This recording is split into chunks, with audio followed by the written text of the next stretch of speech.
but we have some other ones. Here's the BadEmpanada one, and then here we have the Hakim one, which, by the way, for some fucking reason, the Hakim one is closing in view-wise on the initial video that I did that spawned so much controversy, in spite of the fact that I have like 6 times his subs. So this video right here has been like a locus, an animus for antagonistic discourse. It's also 42 minutes. We're going to skip around a little bit. Are you guys ready for it?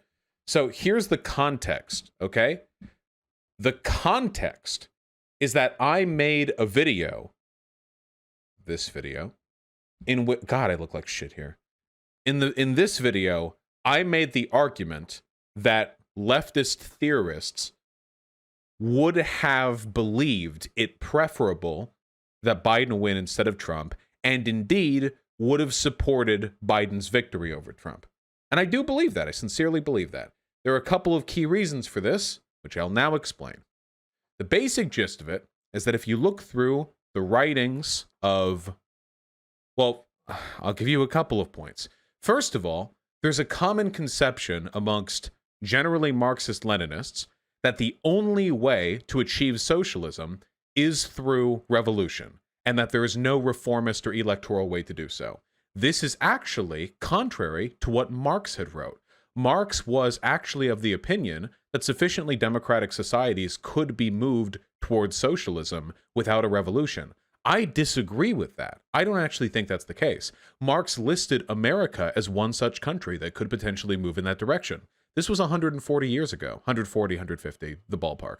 Now, I don't agree with that. I disagree with Marx there. I think that revolution is a essentially necessary component, but we have to remember, times have changed in the past 150 years. The point that I'm getting at is that a lot of the positions that people ascribe to old theorists aren't actually what they believed. For example, Lenin was of the opinion that tactically supporting the actions of social democrats and even liberals was sometimes necessary to prevent worse powers from taking hold.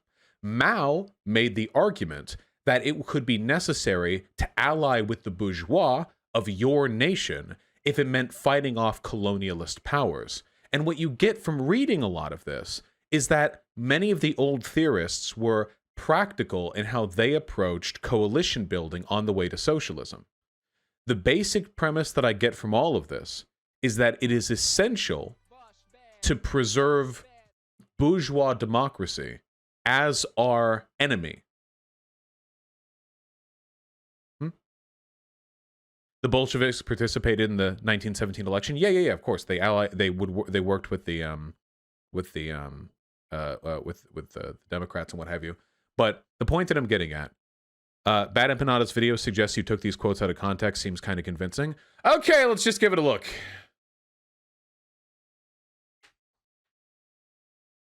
Didn't they lose? We all lose in the end. Shut up.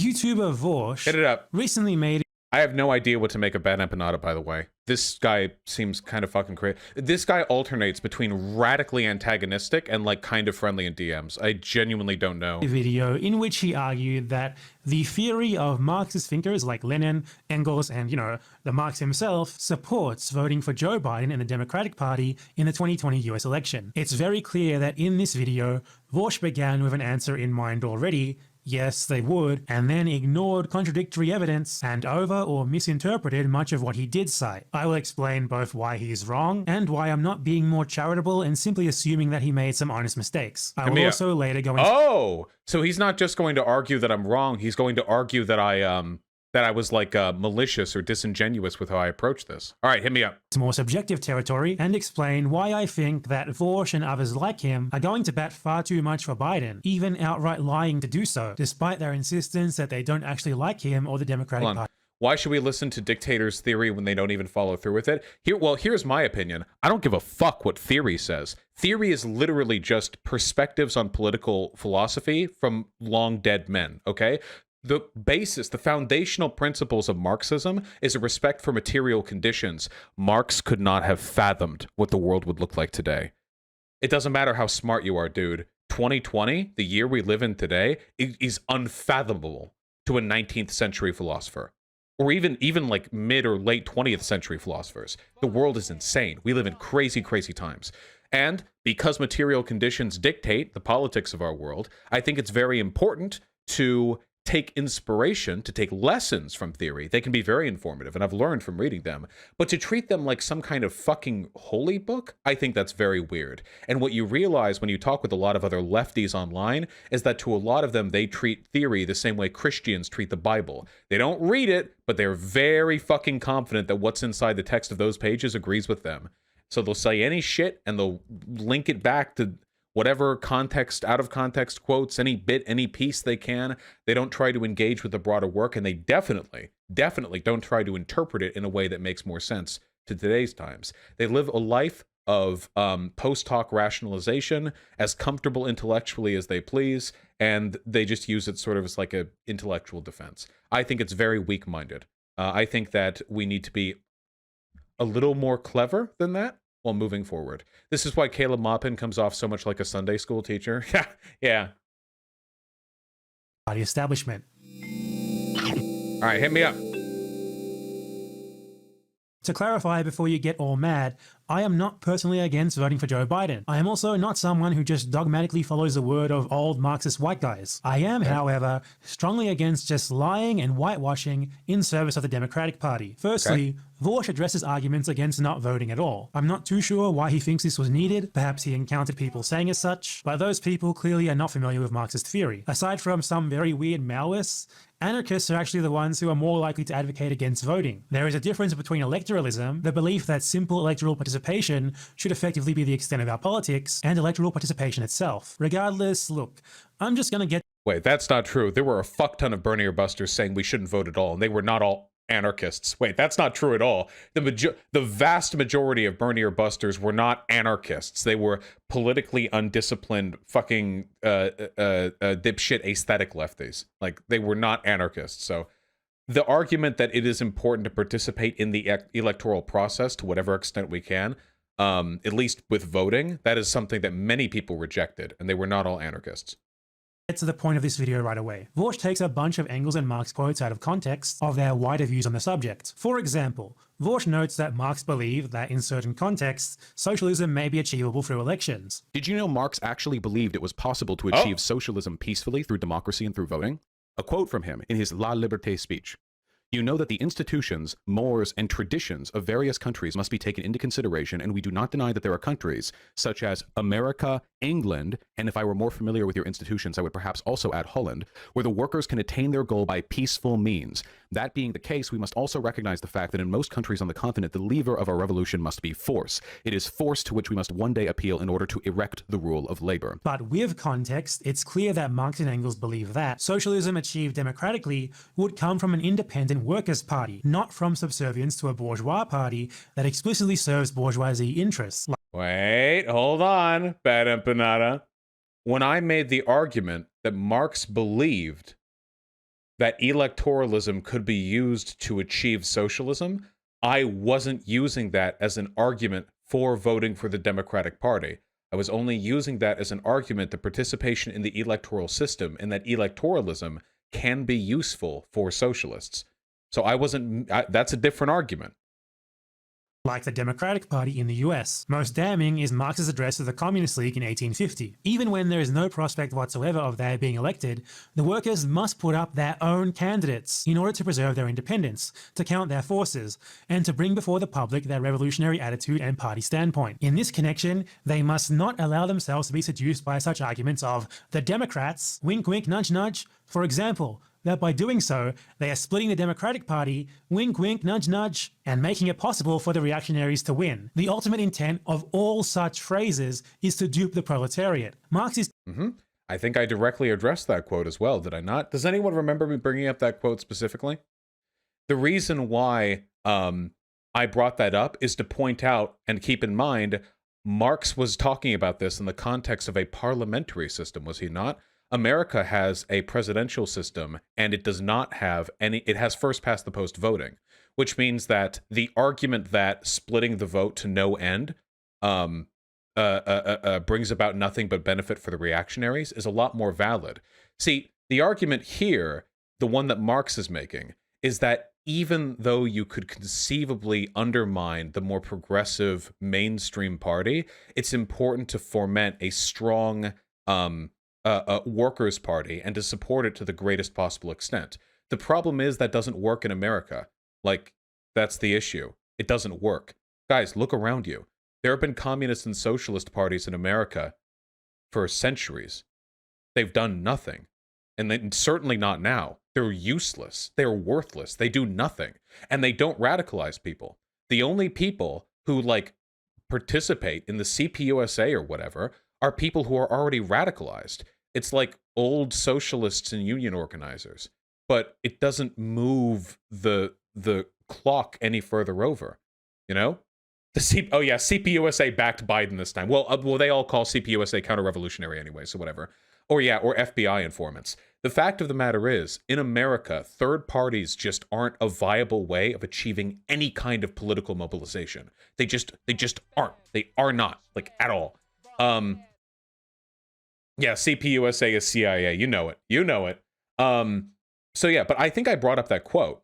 But again, I wasn't using Marx in my arguments for the necessity of supporting the Democratic Party. I believe I was invoking Marx in my argument that electoralism can be viable and valuable. It's clear that an independent workers' party should be formed and backed, even if it splits the vote. Now, you could argue that this was in a different context. Marx there was talking about a post-revolutionary parliament, like the one that formed after the Russian Revolution. But Engels, writing in 1886, after Marx's death, when their thought on this subject was pretty much at its final stage, wrote specifically about the American context, and echoed the statements— Wait, so in the context of Marx's statement about supporting workers' parties, he was talking about a post-revolutionary setting? But then how is that relevant to what I was talking about at all? I thought we're specifically talking about the degree to which electoralism can inform our behavior in a pre-revolutionary, pre-socialist setting. If we're talking about post-revolutionary parliament, obviously the workers' parties must be supported, because I imagine a post-revolutionary society wouldn't be, hey, you used the quote, man. Yeah, but I didn't use the quote to disagree with the idea that it was important to support the dominant progressive party. All right, hold on. Oh god, it's all going to get so complicated because so many of these quotes, it's hard to know if they're referring to something like hypothetically or in reference to an existing state of their time, but we'll run through this as quick as we can. that Marx had made 36 years earlier. In a country that has newly entered the movement, the first really crucial step is the formation by the workers of an independent political party, no matter how, so long as it is distinguishable as a Labour Party. And this step has been taken far sooner than we might expect. And that's the main thing, that the first program of this party should still be muddle-headed and extremely inadequate, that it should have picked Henry George for its figurehead, are unavoidable if merely transitory evils. The masses must have time and opportunity to evolve, and they will not get that opportunity unless they have a movement of their own, no matter what its form, providing it is their own movement, in which they are impelled onwards by their own mistakes and learn by bitter experience. So this is just about giving some kind of political animus to people's revolutionary spirit. You can do that from within the Democratic Party. Bernie Sanders radicalized more people in the past 6 years, or how long has it been, 5 years, than socialists have been able to in the past half century. Like, the problem with this is that and this is, by the way, this is going to be the central argument here. What the old theorists, Lenin and Engels, were talking about, and Marx as well, was mostly about the extent to which participation in the electoral system as an independent workers' party could be valuable for securing some kind of like revolutionary mobilization. The problem is that in America, it just doesn't work. It just doesn't work here in America. Third parties don't do anything. So I feel like the spirit of that argument still works in something like what Bernie Sanders is doing. Rather than having a worthless, inept, ineffectual, separate political party that gets no media attention and no discourse, why not instead have a caucus within the Democratic Party that consistently challenges the mainstream Democratic positions, that gets a massive amount of media attention? And that way you're preserving the spirit of that belief that you should have some kind of focal point around which you can organize worker and labor sentiment, but you're doing it in a way that's much more effective. The goal here, because again, this is like centuries old theory, should be to intuit and interpret the meaning of these passages rather than just to directly ascribe their intent. Hold on. Again, running elections, yes, but with an independent workers' party, which he describes as the first really crucial step. He was against Puritanism in the workers' movement, but he most certainly did not advocate for... Vaush, but the Democrats are incredibly reactionary. That has nothing to do... Wait, first of all, you don't mean reactionary, you mean anti-worker. They're actually relatively progressive if you're looking at, like, the discourse in the American population. But if we're talking about, like, the extent to which the Democrats can be like a worthwhile tool for labor rights, yeah, the Democratic Party fucking sucks. Like, really, really sucks. But we're not arguing that. We're arguing about where can we best develop a focal point for, if not revolutionary sentiment, then at the very least pro-worker sentiment. We've been trying a third party for centuries. Why don't we try a caucus in the Democratic Party? And look at that.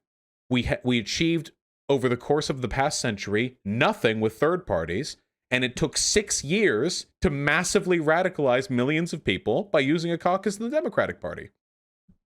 It's the exact same theory. We're not working in a parliamentary system. We're not going to get like 2 Labor Party workers in Congress or anything. We don't have a parliamentary system we can take advantage of here. We have to work within the dualism of the American political structure. Working within bourgeoisie liberal parties. The only possible conclusion to be drawn from these two passages is that Marx and Engels thought that independent workers' parties of some description should always run in elections, even if they will lose and even if they will split the vote. These two passages alone are absolutely damning for Vaush's argument. He quotes so widely that I find it difficult to believe that he wasn't aware of these quotes. I think I brought these quotes up. Hold on, where's my document? What did I call it? Theory? Hold on. I have the document where I compiled these quotes.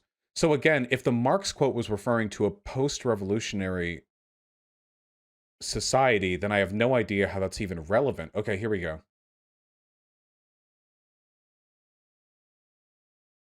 Sylvia Pankhurst, Noam Chomsky, but I guess they're canceled, so whatever. This is about participation in bourgeois electoralism, but that's not what we're talking about here. What about collaboration with bourgeois or reformist parties? We have Sylvia Pankhurst here, who was synthesizing information from a conversation with Lenin. Yeah,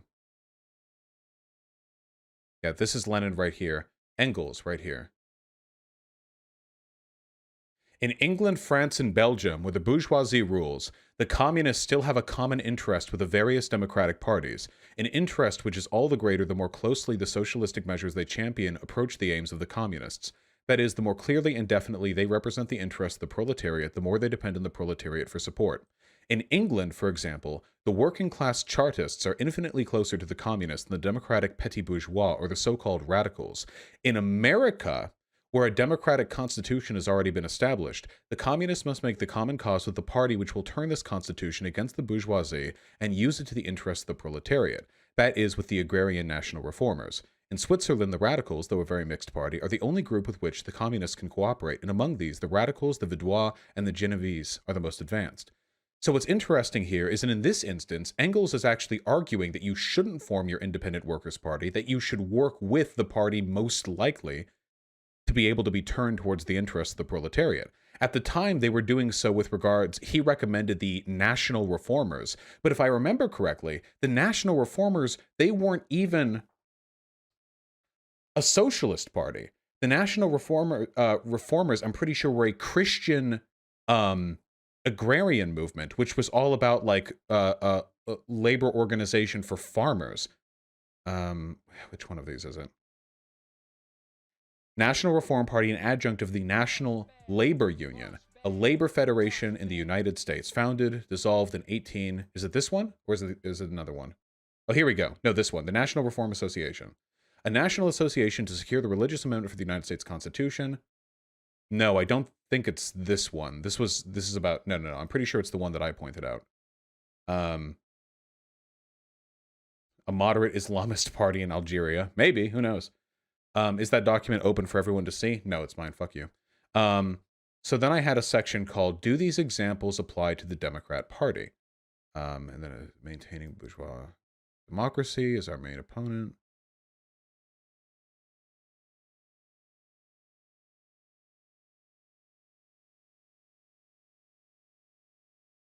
Yes.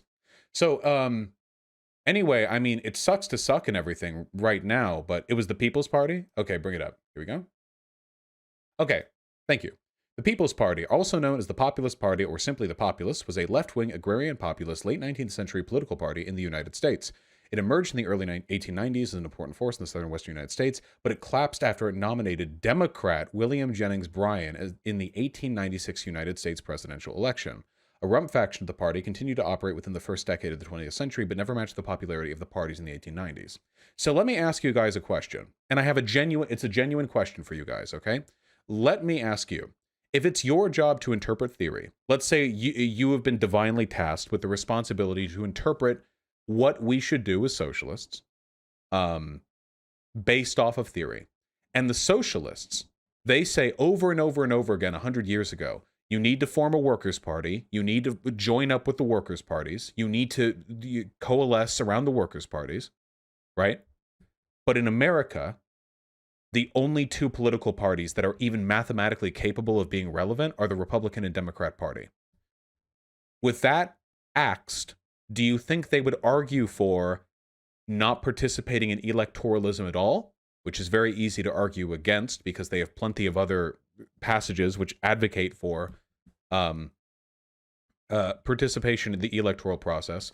Or do you think they would advocate forming some kind of caucus or division within the least worst party? Because I don't think Marx is a fucking idiot. I feel like Marx, if he was alive today, would not be encouraging communists in the United States of America to be joining up with irrelevant third parties that are literally mathematically not capable of affecting the country. He probably wouldn't be moving in that direction. I have a feeling he probably wouldn't be doing that. Yeah, but the Republican and Democrats kind of rigged the system to maintain their power. Yeah, so maybe it would be smarter to change the Democratic Party within the inside, or at least to radicalize people from within the inside, than it would be to fight against the two most powerful political organizations in the history of the planet, which have designed a system mathematically incapable of producing any viable third parties. Yeah, given two possible choices, the least worst is always the best choice, right? The only point that I'm trying to get at here is that I think that, and we haven't really gotten to Lenin yet, because Lenin explicitly agrees with my perspective, but everything that I described, I feel like is pretty well in line with the sentiment of the quotes that I provided. Surely he came across them in his research. I read those larger bodies of work. We should be doing more work outside the parties, like mutual aid. Nobody disagrees with that, ever. This is one of the things that frustrates me when I was talking with the Bernie or Busters. They were like, we should do mutual aid. Nobody disagrees with that. You know? Nobody disagrees with that. I have never, ever suggested we shouldn't do that.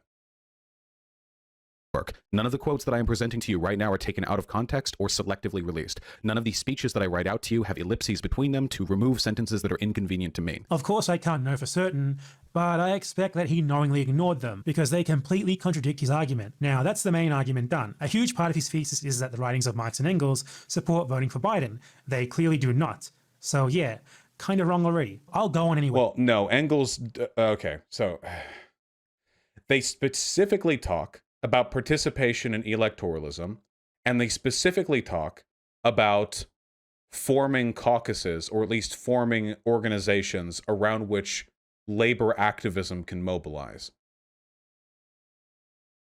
I don't think there is any reasonable evidence provided to indicate that not voting for Biden would have been some kind of principled, theory-based stance. You know? Though. Vaush later moves on to quoting Lenin to support the idea of socialists working within the US Democratic Party. He references a very long series of quotes, and in every single one of them, Lenin is advocating to work within the UK Labour Party to further communist goals. I know the this UK one. Labour Party, while bourgeois-led, had an overwhelmingly proletarian base, and I would argue that it was more left-wing than really any major electoral party in the world today. Arguably, you could even say that this Labour Party was a workers' party in the sense that Marx and Engels used the term, especially since, in what I just quoted, noted, Engels used Labour Party as a synonym for Workers' Party. There is certainly no comparison between them and the Democratic Party. Vaush actually acknowledges this early in the video and again later. Great, but he then goes on to ignore that fact and interpret Lenin in an incredibly dishonest way to support his preconceived conclusions. So he knew about this context, but chose not to factor it into his interpretations. No, I acknowledged it because I literally explain why. Okay.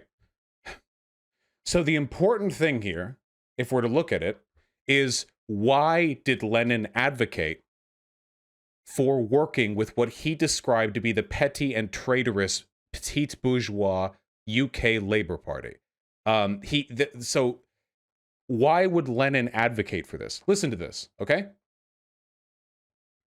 We must first help Henderson or Snowden to beat Lloyd George and Churchill, or rather compel the former to beat the latter because the former are afraid of their own victory.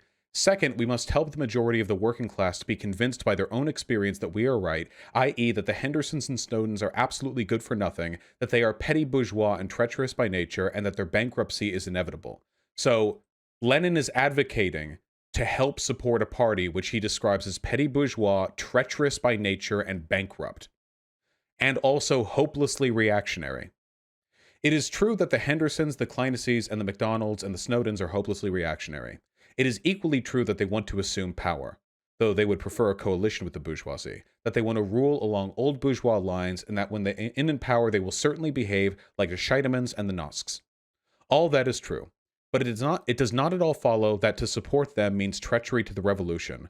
What does follow is that in the interests of the revolution, working-class revolutionaries should give these gentlemen a certain amount of parliamentary support. So why would Lenin advocate for working-class revolutionaries to support a party which he described as petty bourgeois, treacherous by nature, bankrupt, hopelessly reactionary, willing to form a coalition with the bourgeoisie, rule along old bourgeoisie lines, and rule like the Scheidemans and the Nosks? Why? The reason why is because Lenin believed that it was necessary to A, pick your enemy, prevent the most reactionary enemy from achieving power, B, to expose the faults of the petty reactionary comparatively progressive party, kind of like how people like AOC and Bernie Sanders make the Democratic Party look really fucking bad and sociopathic in a lot of ways. And by C, building a power base within parties which have a large number of people open to be radicalized. People always say this to me. They say, but the Labour Party was more left-leaning than the Democratic Party. That doesn't change any of the arguments. Lenin didn't think that the Labour Party was capable of leading, of being a vanguard for the proletariat. Lenin wasn't advocating to support the Labour Party because they were so left-leaning. He was doing it because of reasons which are equally applicable to the Democratic Party today.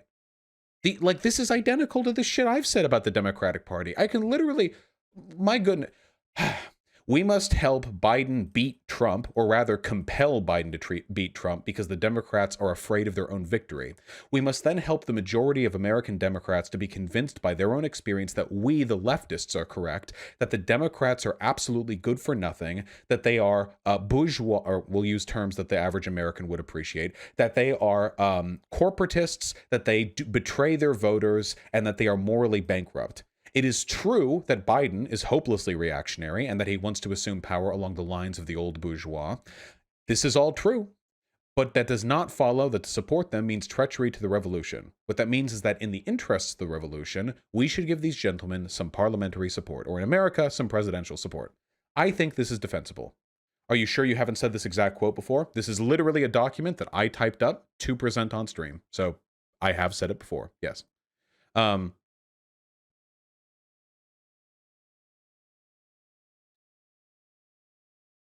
All right, get back to it.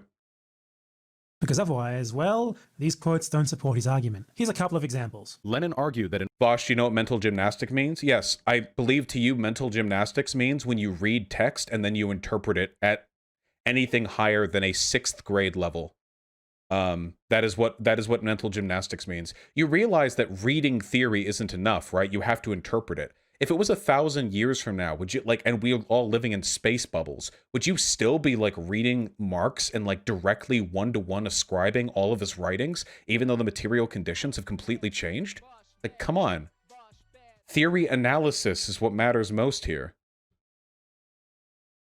In order to explode the futility of reformism and to bring communism to pass, the Labour Party must have a trial in office.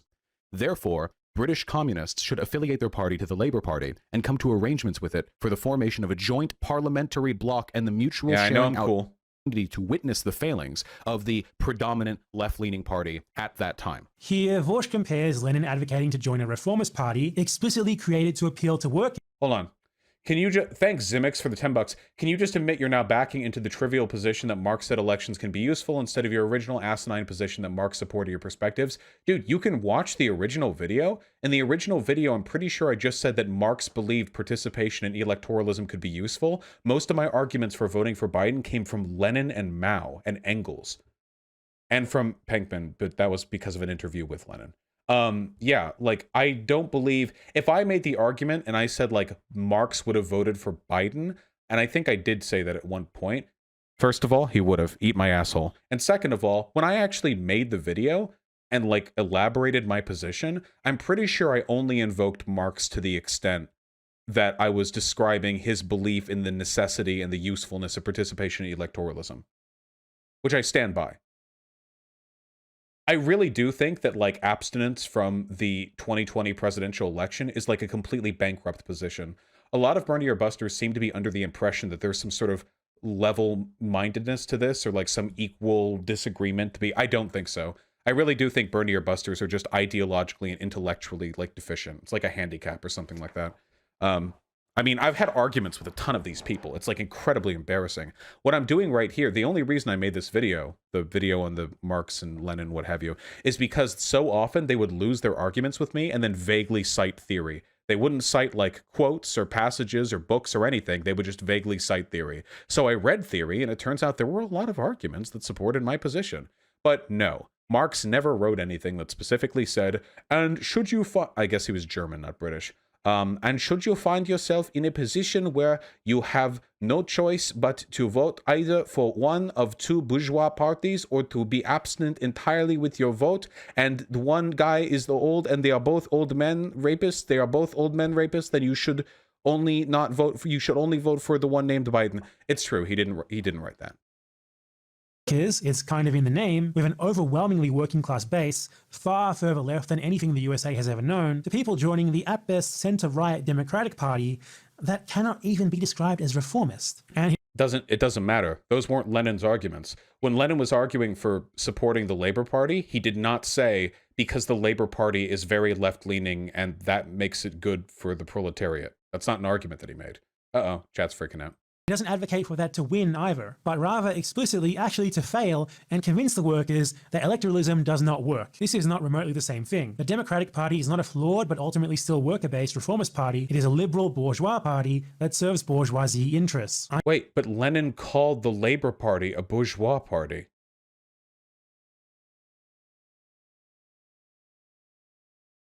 Sorry, Vaush, but Henderson and Biden aren't comparable whatsoever. They're comparable apparently in that they're both bourgeois.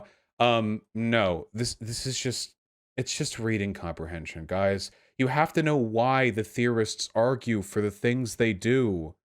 You can't just read their texts like on their own. Oh, there are a lot of mad tankies in YouTube chat. Oh, but I have no one to look at besides YouTube chat because the site chat is down for a little bit. Under the Democratic Party, the workers don't even get as far as seeing their reforms levied in Parliament, so they never actually see them fail. The party apparatus itself ensures that these proposals never get to the floor, as they have for decades, so radicalization in the way that Lenin described it will not happen here. A situation that is objectively not the case. The Democratic Party makes visible failures of themselves all the time, and that's the reason why so many voters are so dissatisfied with them. There's a reason why Bernie Sanders did so well in both of those primaries, you know. If Bernie Sanders hadn't done well at all, I think there'd be a decent argument here. But the argument that the structure of the Democratic Party makes it impossible to showcase the failures of the Democrats, I think that's ridiculous.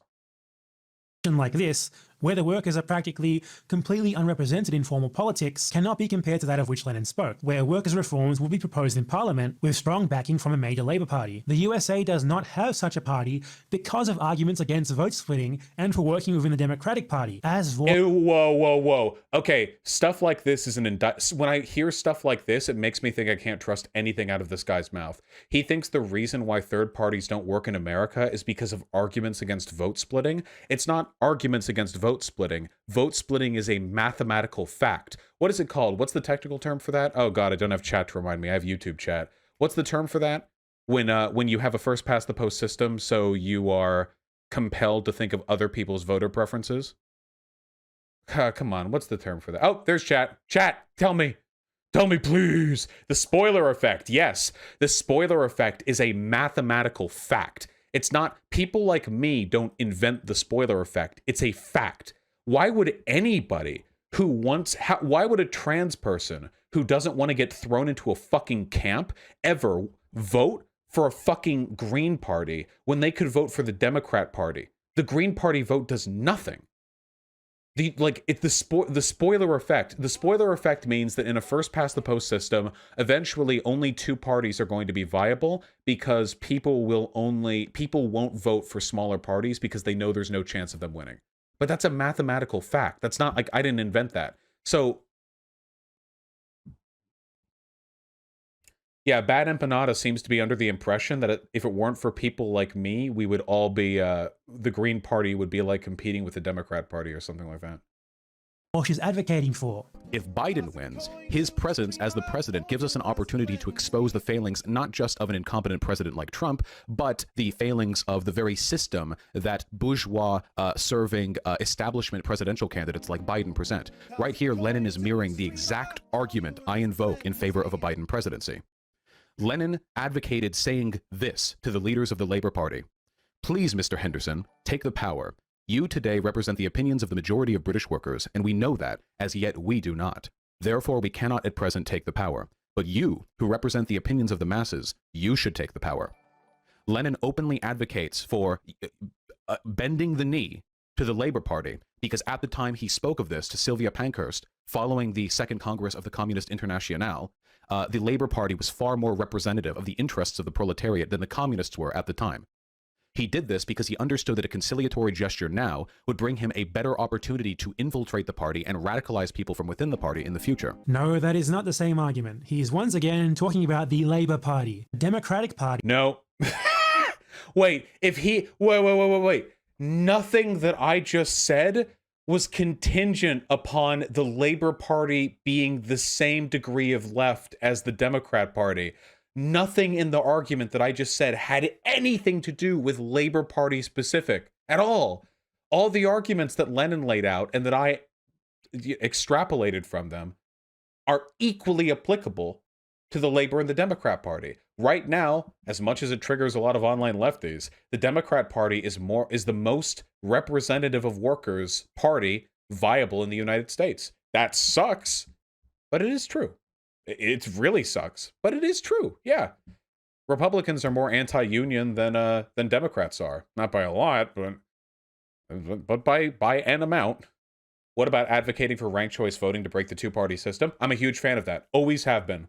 Since day one in this channel, you guys know that. I'm a huge fan of ranked choice voting. If we have ranked choice voting, then we can do away with all this. I'm going to stop caring about any of this shit. If we have ranked choice voting, then you can vote for Green Party, CPU, you can vote for whatever fucking party you want, as long as somewhere down that list you have the Democratic Party, so you all don't vote for fucking Communist Internationale number 3, and then the Democratic Party loses by 5 votes, and we end up getting fucking death camps in Texas, okay? That's it. Can you explain the difference? I don't get it, between first past the post and ranked choice voting. First past the post just means one person, one vote, whoever wins, wins. Of course, technically we have the Electoral College, but yeah. Ranked choice voting means you get to choose a selection, a preference of parties.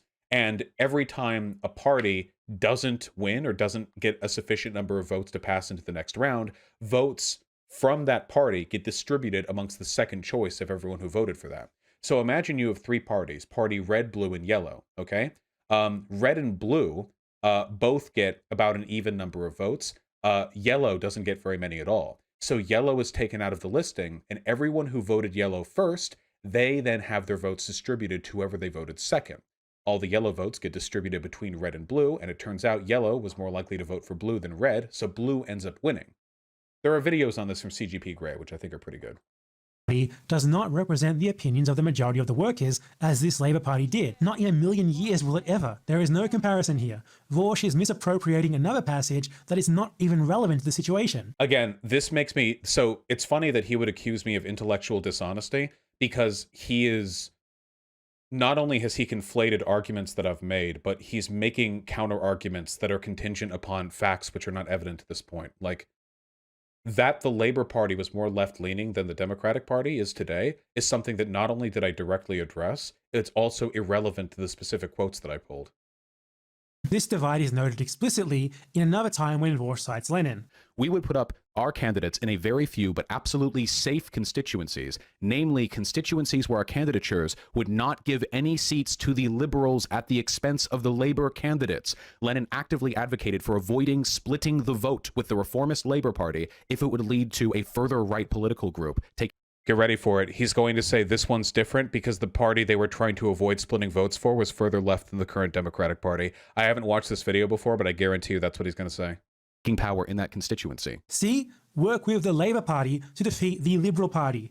Which of those two parties do you think the Democrats are? Obviously the Liberal Party, but Vaush just glosses over it. But we don't have a Labour Party in the United States, do we?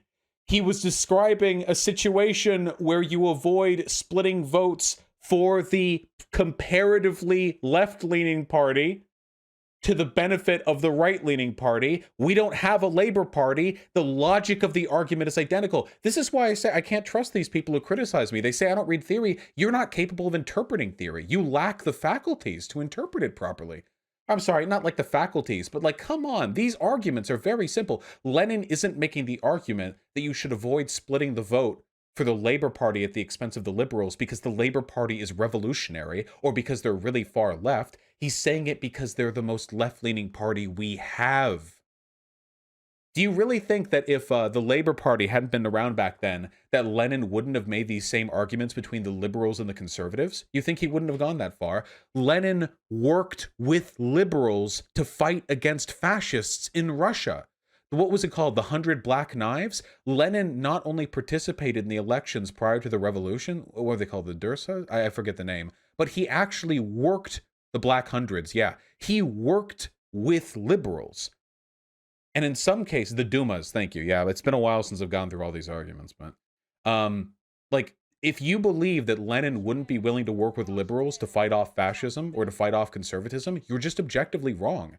And I would encourage you to look more at history because, like, this is just this is not a defensible. Yeah, the Duma was a Russian parliament after 1905. There's a lot of really interesting history that I read up on that, but I've forgotten all of it. So if I try to talk about it, I'm going to look a fool. Then does go on to address this distinction, or so he says. So there is a key distinction there between the Labour Party and the Democrat Party that I will address shortly. After all, the German lefts cannot but know that the entire history of Bolshevism, both before and after the October Revolution, get this, is full of instances of changes in tack, conciliatory tactics, and compromises with other parties, including bourgeois parties. So this lays clear a distinction that others might find as an excuse to ignore these arguments. Lenin advocates not just for working with reformist parties, but even at times bourgeois parties, which the Democrat and Republican parties both are to varying extents and in different ways. But this again isn't even talking about what he says it does. Not remotely. This is talking about compromise and conciliation by an independent workers' party, the Bolshevik Party. It does not advocate for actually joining a bourgeois democratic party and working from within, let alone unconditionally voting for their candidate. If we were to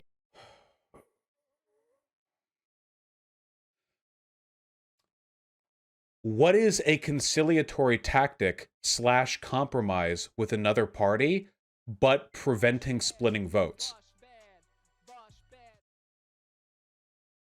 If you are a part of a revolutionary party and you're engaging in conciliatory tactics and or compromises with a bourgeois party, what does that mean other than preventing splitting votes in risky districts? So we have evidence that Lenin didn't want to split the vote if it meant benefiting the relatively conservative political parties. and we have evidence that he was willing to work with bourgeois parties, and we live in a country today where third parties don't work. They can't work in this country because we don't have a parliamentary system. So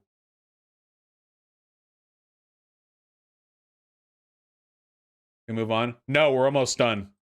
Talking about a workers' party, say, making compromises in parliament with a bourgeois party, this would make sense to support Vaush's argument. But we aren't. At best, all of his citations of Lenin simply have nothing to do with the topic at hand, and he's taking huge— They don't have anything to do with the topic at hand because Lenin does not specifically say the American Democratic Party in 2020. Instead, he makes arguments about conciliatory action and preventing the more reactionary party from taking power. But because Lenin did not specifically say the Democrats in his theory 100 years ago, it doesn't apply. Huge leaps to make it seem as such, and at worst, his position, subservience to the Democratic Party, is exactly what prevents— Subservience to the Democratic Party, intellectual honesty from somebody using such weighted emotional language. But the way these people talk subservience to the Democratic Party, I'm just saying Trump shouldn't win. That's it. It's that simple. Quit freaking out about it. Subservience, unconditional servitude to the Democratic Party. Just don't let Trump win. That's it. It's better for us if Trump doesn't win. Prevents the development of such a Labour Party, yet he's still appropriating discussions surrounding a Labour Party to advocate— Okay, I think the whole video is actually just about the fact that the Labour Party is in the Democrat Party. Okay. Continually support the radical liberal party, taking care to avoid the self-deceptions of the bourgeoisie and not fall for the enticing promises of benefits which a victory for the bourgeoisie would allegedly bring the proletariat. The sole advantages which the proletariat would derive from a bourgeoisie victory would consist in 1. In various concessions which would facilitate the unification of the proletariat into a close-knit, battle-worthy, and organized class, and 2, in the certainty that, on the very day the absolute monarchies fall, the struggle between the bourgeoisie and proletariat will start. From that day on, the policy of the communists will be the same as it is now in the countries where the bourgeoisie is already in power. This quote merely supports the Marxist notion of progress. Yes, we should absolutely support the bourgeoisie in overthrowing a monarchy. This is a necessary historical development to bring about bourgeois capitalist democracy, and the struggle between the proletariat and the bourgeoisie that will eventually bring about communism. So you agree that it's necessary to preserve the bourgeois democracy as the battlefield against which socialists fight, right? So, like, preventing fascism from taking over, that would be good, right? I have absolutely no idea how he's applying this to an election between two bourgeois parties in a bourgeois capitalist democracy. Yep. That's the fundamental principle of Bernie or Busters. They don't actually think Trump is fascism. They think that they can't distinguish between the two, so they don't recognize the importance. Yeah, at the end of the day, those are the two arguments that I know. I know Hakim's video is going to be the same thing, by the way. Is this one Hakim's? No, that one's mine. Hakim's video is going to be the exact same thing. The two main arguments are going to be Trump and Biden are basically the same, so you're not really fighting off fascism. It's just two different flavors of bourgeois democracy. And additionally, the Labor Party was different. Okay. All right, we need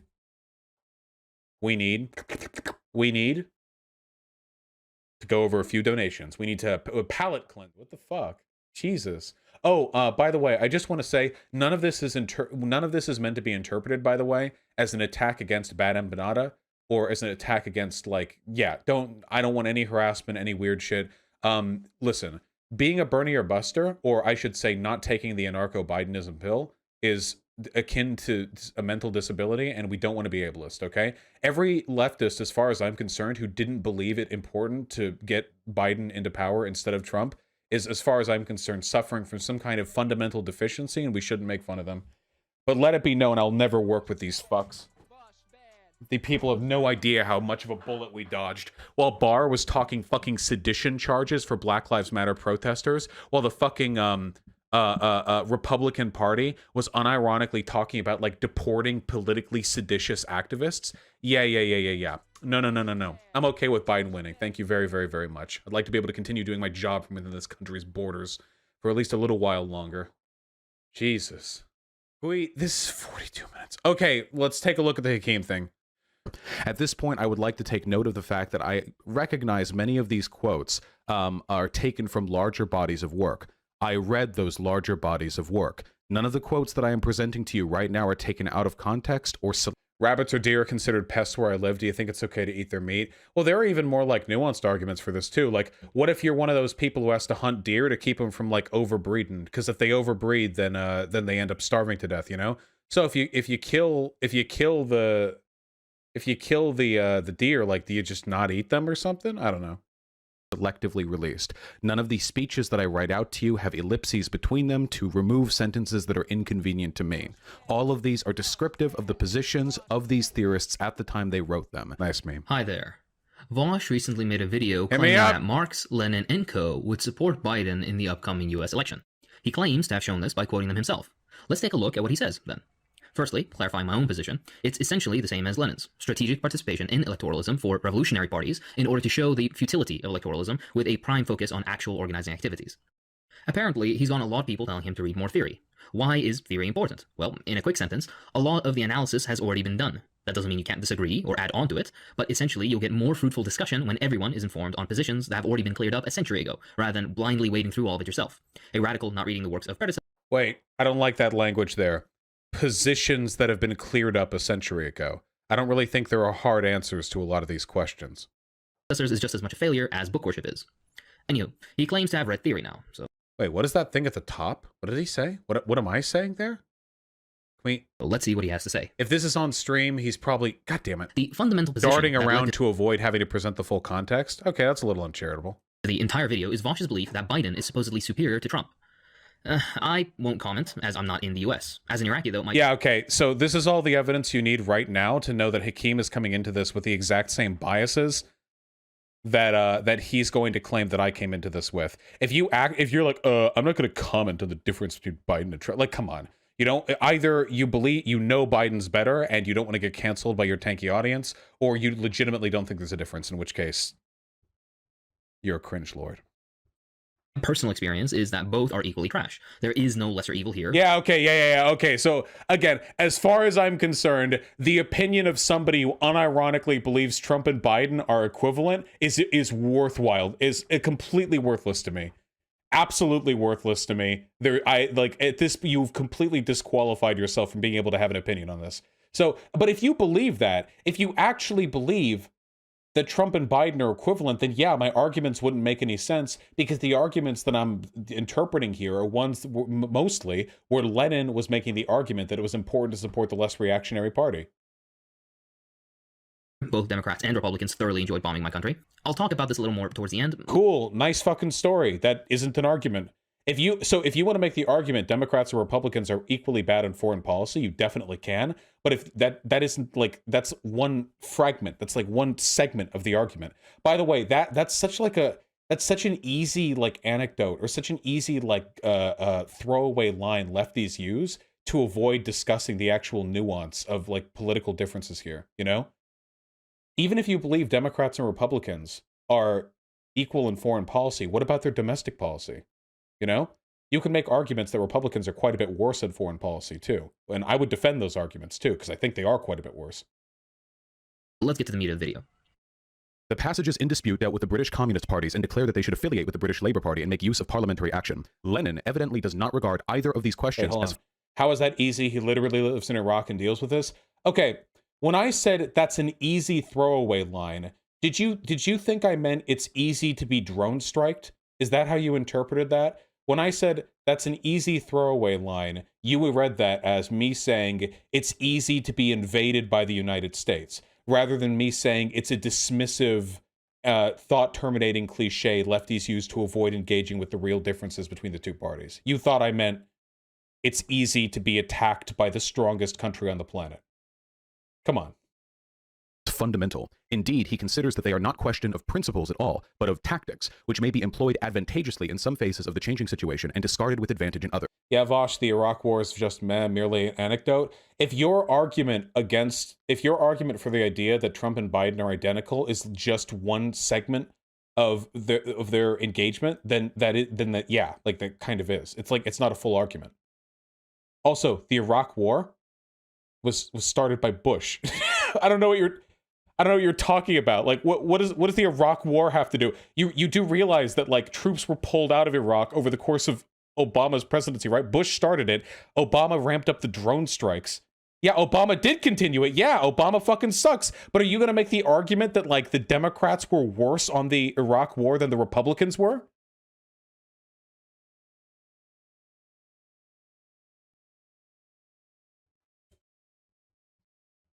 Wait, do you guys actually think that?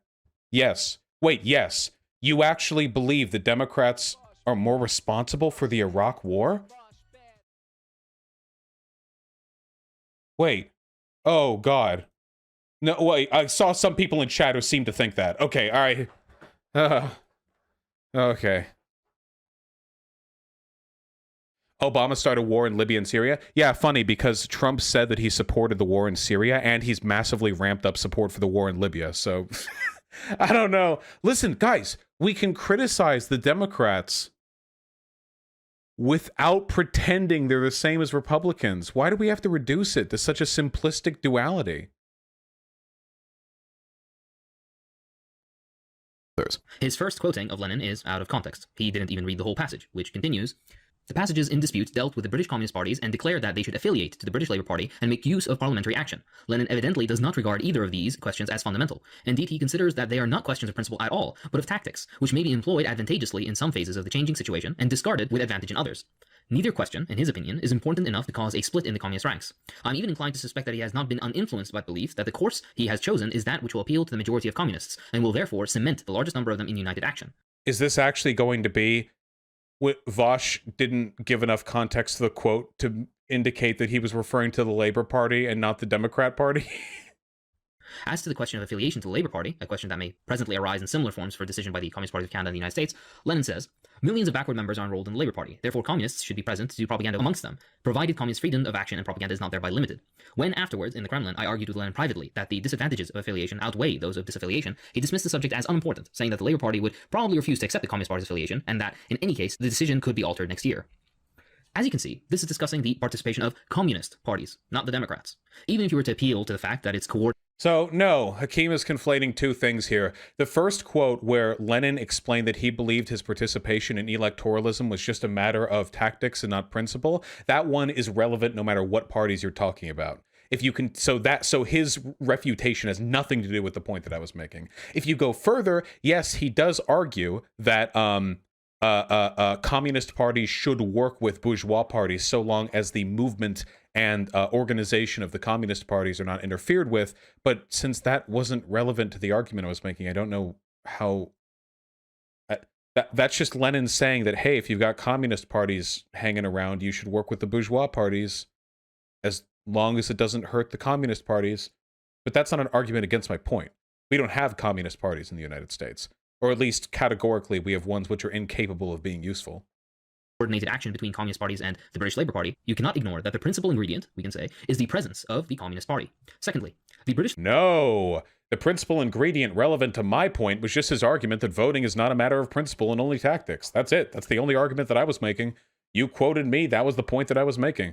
And even if it was the entire point, that's not a counterfactual to any of the arguments I'm going to make here. Labour Party was far more radical than it is now, and the comparison is just inadequate. I'm not talking a degree or two. I mean far more radical than any left party in the vicinity of power in the imperial core. But you don't just need to hear it from Lenin. How about we hear it from... Can somebody in chat do like a ticking, like we can tick off all the times that he's going to say, but the Labour Party was more left-leaning than the Democratic Party? Vaush, Obama was the king of drone strikes? Nope! Donald Trump ramped up drone strikes by like 4 times the rate. He's done more drone strikes in his 1 term than Obama did in his 2 terms. So Obama was the king of drone strikes. And then Trump just fucking flew past him. Trump surpassed him in every way.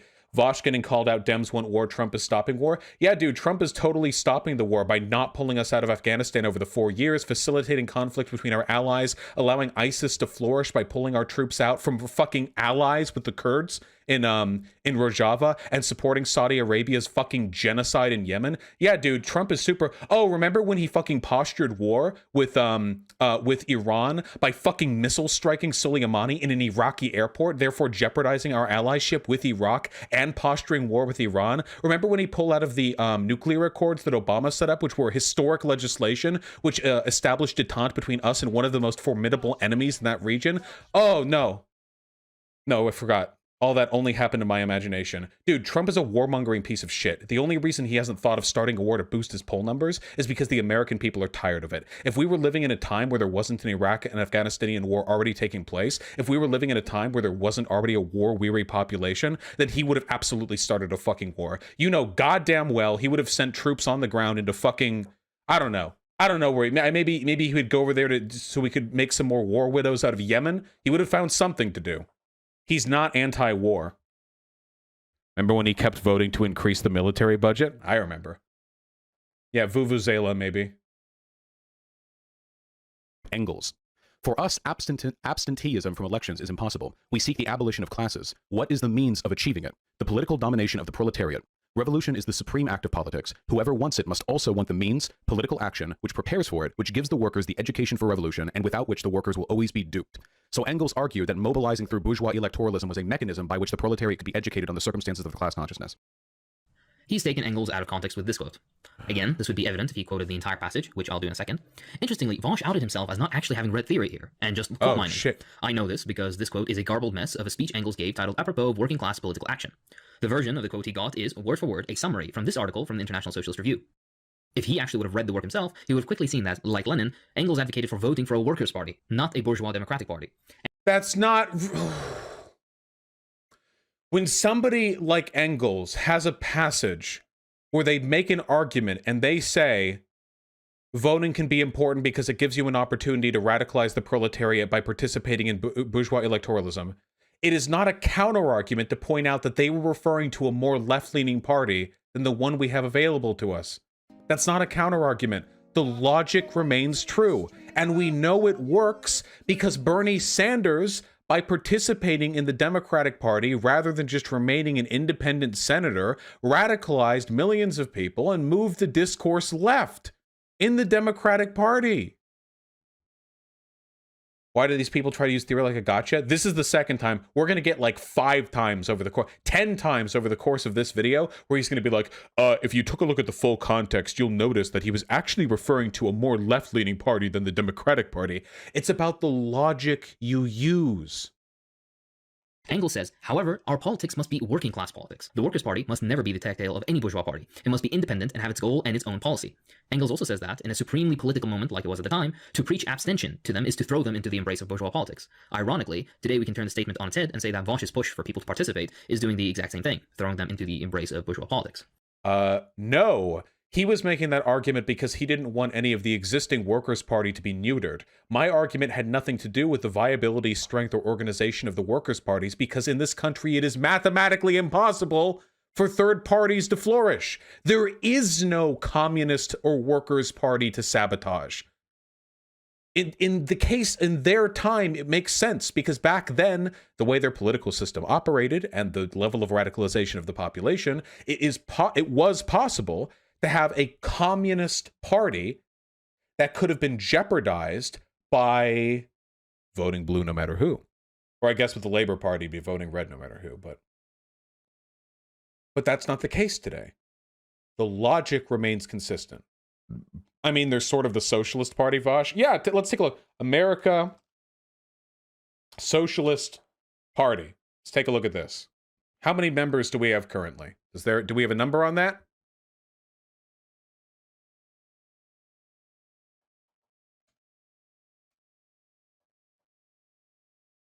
Oh, dissolved. It's dissolved. When did it dissolve? That dissolved in 1972. Did it form anything new? Now it's the Social Democrats USA. Yeesh. We have a number on how that went. Here, wait, hold on. All 2020 presidential candidates. How about that? Notable candidates, sure, but like, can we go down the run? Okay, hold on. Does it show the party? Okay, here we go. We have the Alliance Party. What is the Alliance Party? 72,000 votes. He's a businessman? Fascism? Okay. We have Gloria La Riva, know who that is, for the Party of Socialism and Liberation, 70,000 votes. We have the Independent Constitution Party, Independent, the American Solidarity Party, Unity Party, Socialist Workers Party with a devastating 6,200 votes. And then we go all the way up to the top two, 79 million and 72.5 million, okay? We don't have third parties in this country. They can't function until we have not first past the post voting. We can't do it.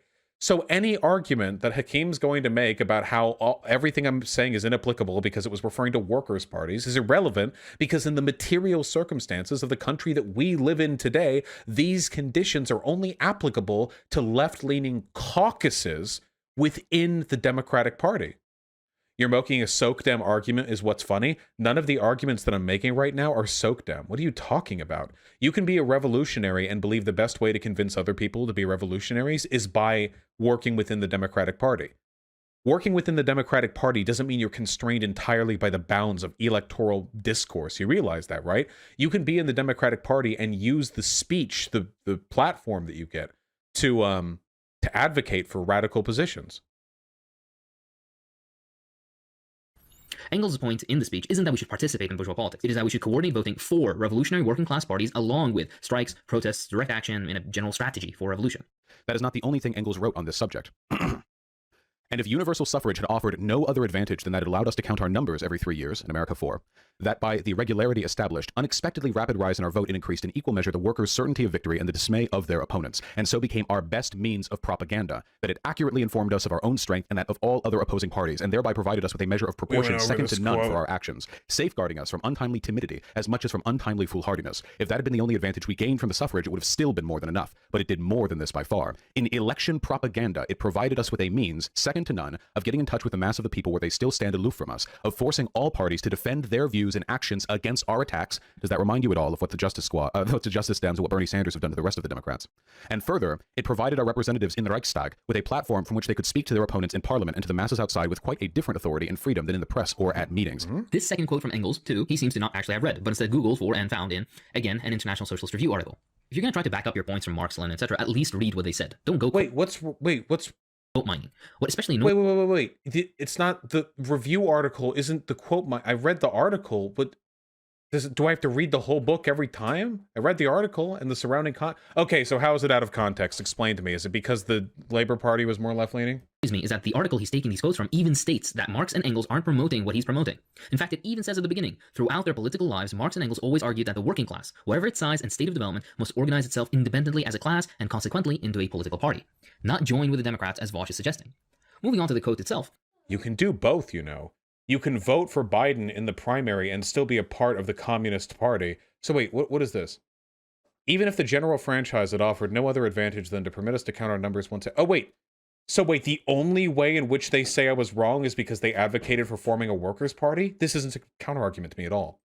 Engels is talking about a radical socialist party, not lesser evilism. A party with powerful revolutionary trends too, not just your run-of-the-mill... No.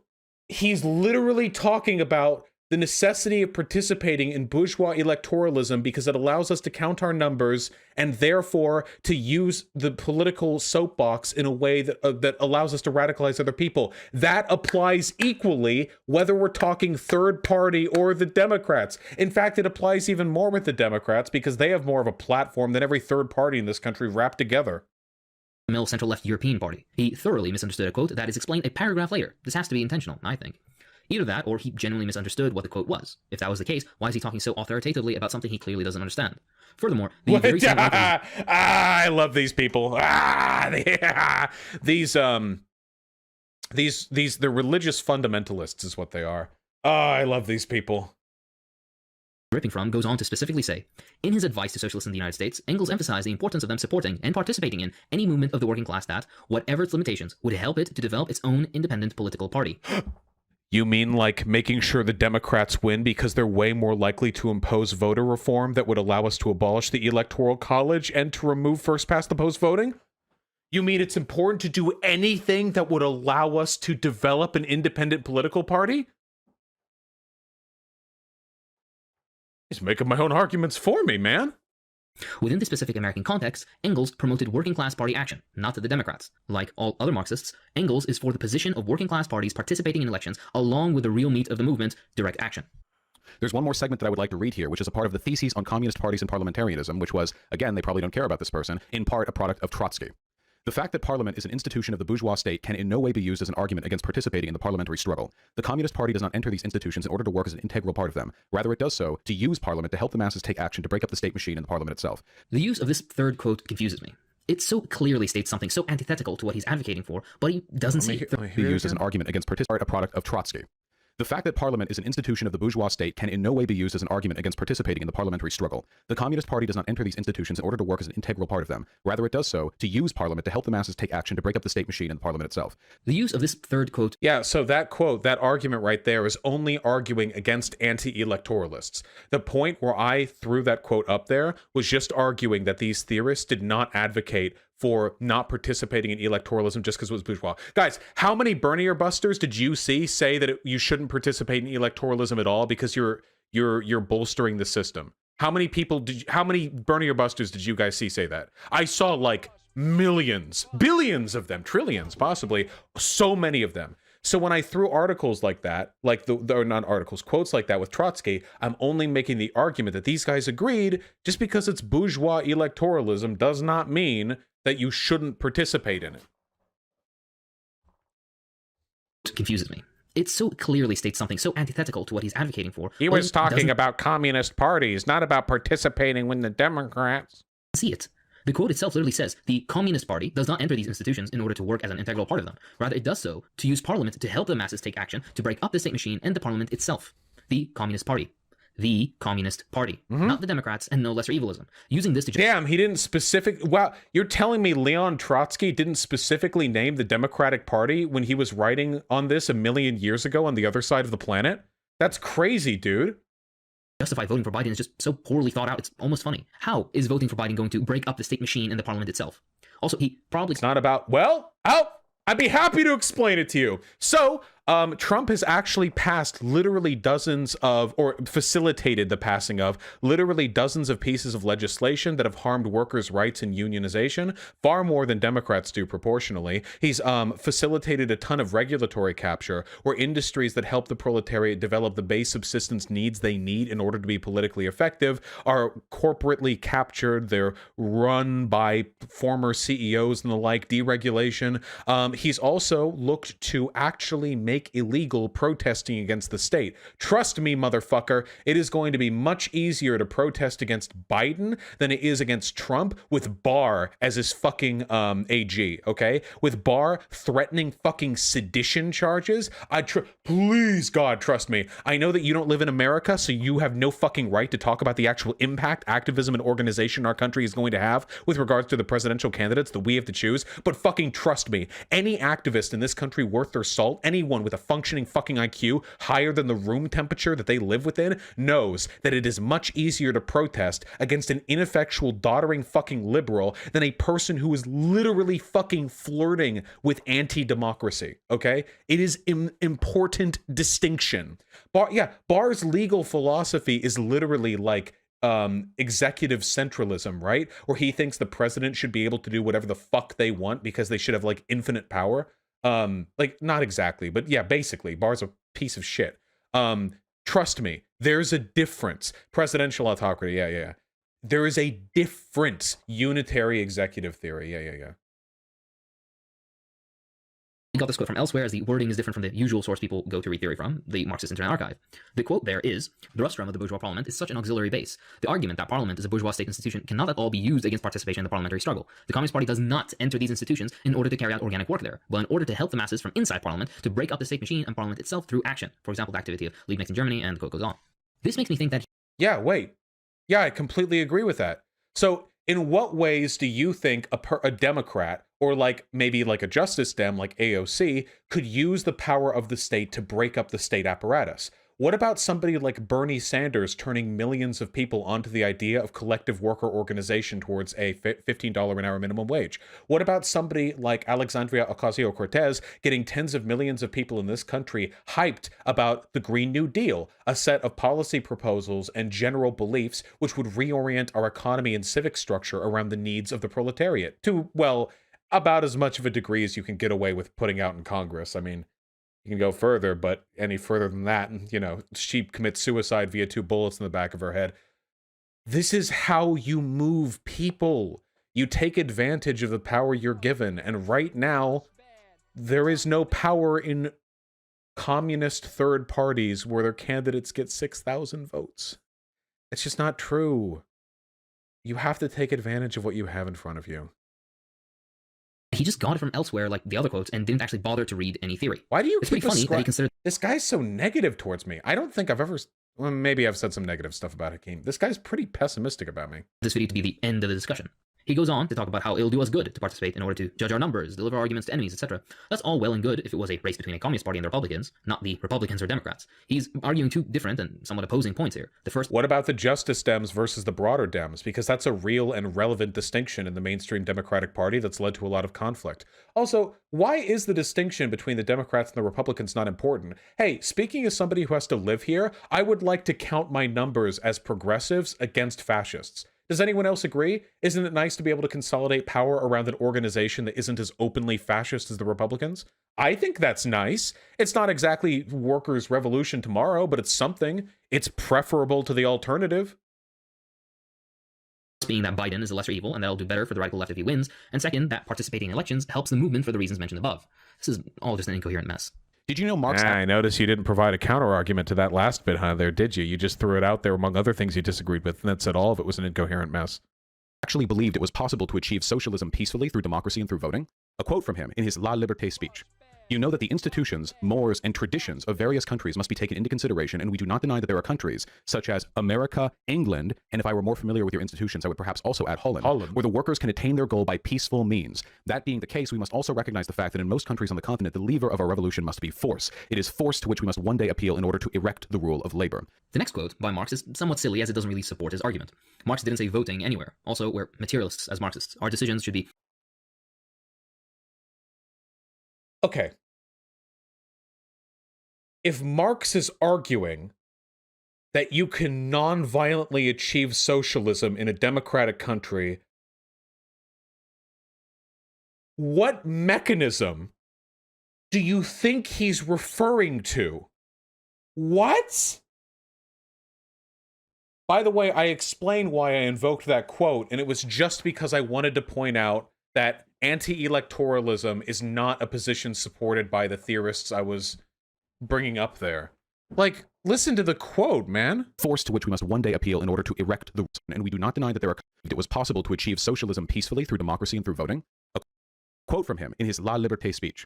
You know that the institutions, mores, and traditions of various countries must be taken into consideration, and we do not deny that there are countries, such as America, England, and if I were more familiar with your institutions, I would perhaps also add Holland, where the workers can attain their goal by peaceful means.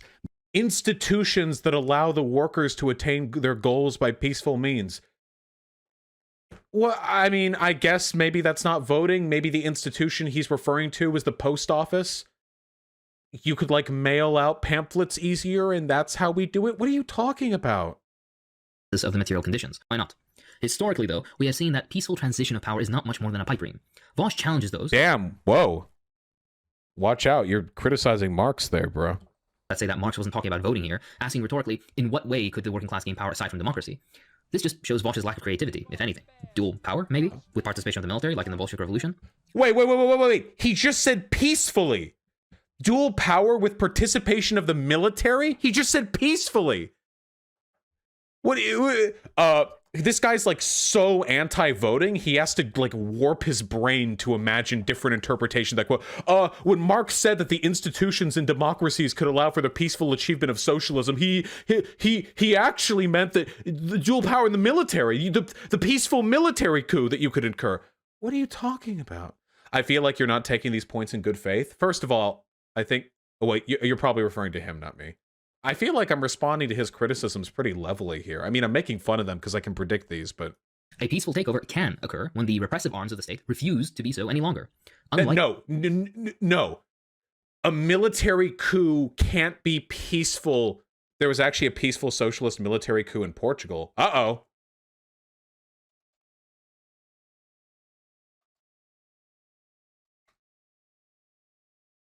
The Carnation Revolution, I assume we're referring to? I've heard of this, but I haven't read up in it. A military coup in Lisbon which overthrew the authoritarian Estado Novo. Wait, is this peaceful in the sense that the military reprisal was so overwhelming that there was no chance of there even being blood? Yeah, bloodless doesn't mean peaceful. The name arose from the fact that almost no shots fired. Listen, when Marx said through peaceful means, I really don't think he meant a military coup so overwhelming no shots were fired. I mean, it's cool that no one died there, right? Or almost no one died there, I imagine. Likely, but it has... Shut it off, Vaush. This is dumb. Nope! You motherfuckers keep spamming me in my emails, so this is what you fucking get. This is what you fucking deserve! That's a Joker reference. I'm not actually that unhinged. He could have been referring to unions and workers' councils, not necessarily voting. Comrade Yamada, I'm going to kill myself, and by myself, I mean I'm going to fuck your mom, okay? No. When Marx says there are institutions and democracies that allow for peaceful achievement of socialism, unions don't do that. Workers' councils don't do that. The government is run by the government. You need control of the government. The way you get control of the government is by voting in democracies, unless you want to use violent means. Well, I mean, it gets more complicated than that. But when come on. Marx was saying that democracy can be used to achieve socialism. I disagree with him. Why do we have to pretend that isn't what he was saying? Happened here or there. Bourgeois democracy isn't the only thing meant here, and voting for the Democrats sure as hell isn't going to result in a peaceful... I appreciate the irony, by the way, that when it comes to, like, Lenin saying that they should support the Labor Party over the liberals, Hakim's gonna be like, he said Labor Party, not Democrats. But when Marx says that democracy can be used to peacefully attain socialism, he has to bust out the fucking calipers to start drawing out equations on his fucking paper so we can explain how this doesn't mean voting. Transition to socialism, even though he isn't arguing this point, I hope. This leads to another point that, hey, Marx could be wrong at that one instance. He isn't a prophet. He was wrong in other things. He was just a man that analyzed the situation and came to a particular conclusion. In other instances, he believes it can happen by force. Unsurprisingly, it changed based on the conditions. Regardless, we're not talking... Whoa. You mean the approach you should take for achieving socialism in different countries depends on their material conditions? That's an interesting piece of information. About a peaceful transition to socialism here. We're talking about voting for Biden. This point doesn't support any of his arguments. Also, I believe... Oh my god. The only reason I brought that up was to accost anti-electoralism. Hakim, you can't bring up points that I make about, like, argument X and then say that it's wrong because it doesn't support argument Y. Although I may be mistaken, that Vaush didn't advocate for a revolution. So why does all this matter? This makes the point even more moot than before, even if it's out of context quote money. Wait, I'm not trying to get myself, I'm not trying to get feted or nothing, but I am very much of the opinion that it is that violence is the catalyst which will allow socialism to flourish. Defensively, we have to defend ourselves against a fascist coup. It's hypothetically, theoretically, theoretically, I think in Minecraft that's the only way. In my opinion, theoretically. He didn't do that already. He goes on to requote that same quote from before about Lenin's conversation with Pankhurst, and again, grossly misrepresents Lenin's opinion. He tries to justify this by saying that a Biden presidency would have a higher likelihood of radicalizing Democrats. How? Honestly, how? He claims that people currently view the failings of capitalism as the failings of Trump, rather than capitalism itself. Somehow, Biden, as president, will change that and cast light. Are you fucking stupid? Have you not seen how Democrats are treating the failures in this country? Are you a fucking moron? No shit, they're blaming Trump instead of capitalism. Have you seen the discourse? Do you see? But this guy doesn't live in America, so he doesn't give a fuck about any of these issues and doesn't know anything about internal fucking domestic American political affairs. He's just rambling about it from a foreign perspective, and he has no goddamn... I get frustrated. It's mostly the Canadians that do this. The Canadians. The fucking... At least they're against our border. Upon those blinded by Trump's incompetence to see that it truly, like a bad Scooby-Doo episode, was capitalism behind it all along. That's all fair and good, but... what stopped them from being radicalized when Obama was in office? Or Clinton? They did! That's why after Obama left office, Bernie Sanders was the second runner-up. A person literally describing himself as a socialist. And many of the people who supported him were radicalized by their disappointment with the Obama administration. Or any other Democrat. This is a point so badly substantiated it barely requires to be mentioned, but it's done nonetheless. Again, it doesn't matter to me. My personal experience as someone on the receiving end of American imperialism has been— Wait, earlier in the video, text appeared on screen that claimed you were only supportive of electoralism and opposed non-electoral efforts. Then that's just a flat lie. And anybody who's watched me knows that I support direct action. You would have to lie to think otherwise. In that both are equally bad, and there are no lesser evils when it comes to American presidents. Wait! Substantiated barely requires to be mentioned, but it's done nonetheless. Again, it doesn't matter to me. My personal experience as someone on the receiving end of American imperialism has been that both are equally bad, and there are no lesser evils. Drone strikes have gone up since Trump. They're not equally bad. Even from the perspective of Iraq, things are not equal. Iraq was invaded by Bush. Literally, the invasion of Iraq was propagated off of a campaign for Bush to consolidate military power after 9/11.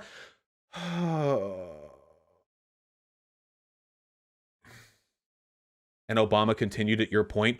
Do you think starting a war and being handed a war and not pulling us out of it are the same thing? Wait, I'm sorry. I can't believe you people are putting me in a position where I have to explain how Obama wasn't as bad with Iraq as Bush. Do you genuinely believe that starting a war and continuing it for 7 years off of pretenses that were completely false, completely blackbagging the entire fucking media to facilitate a multinational invasion of a country that did nothing, is comparable to how Obama handled Iraq? Am I defending Obama?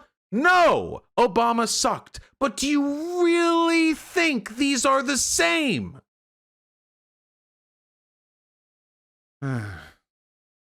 I feel like this is actually one of the This is actually one of the greatest victories of the Trump administration. A lot of you actually bought the idea that Democrats are worse on foreign policy. That's like, I don't know if this is like a Tulsi Gabbard like trickle down brain rot or whatever. I mean, it's really complicated. Like, Obama did a lot of really fucked up things. I'm not saying he was good by any means, but when people boil it down to Dems being equal to or worse than Republicans on foreign policy, yeah, a lot of the problem here, the people who say this, they were children back in the Bush years. But this is a Trump line. Trump has convinced a lot of you that he's like anti-interventionist. Hakim was literally against the Hong Kong protests. Yeah, he's a fucking dude. Hakim doesn't give a fuck about imperialism as long as China's the one doing it, okay? I wonder if a couple years down the line, if Hakim would be welcoming the people's drones as they fly over Iraq. That motherfucker was against the Hong Kong protests.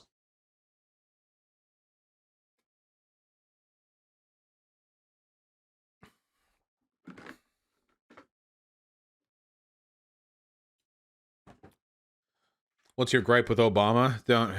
He has good reasons for being against it. No. Evils when it comes to American presidents. Also, about infiltrating the Democrats, you do realize that capital is still in power in the US, right? They'll shoot you like they shot Luxembourg and Leibniz before you ever have a chance at destabilizing capitalism, or the power of the bourgeoisie in the United States. Infiltration within the Democrats is more like conservative, evil, Jewy commies trying to get rid of our freedoms argument than any actual strategy. Again, Lenin advocated this in a party far more radical than the Democrats. One that— He did it again. Do another count. Represented the workers, so to speak. The Democrats objectively don't. So what exactly are you advocating for? But holy fuck, this kid is so dumb. Okay, how do I even... First of all, you don't just jump from voting for Biden to socialist revolution. You use the platforms that you're given to advocate for the things you can. And yes, I think it would be much easier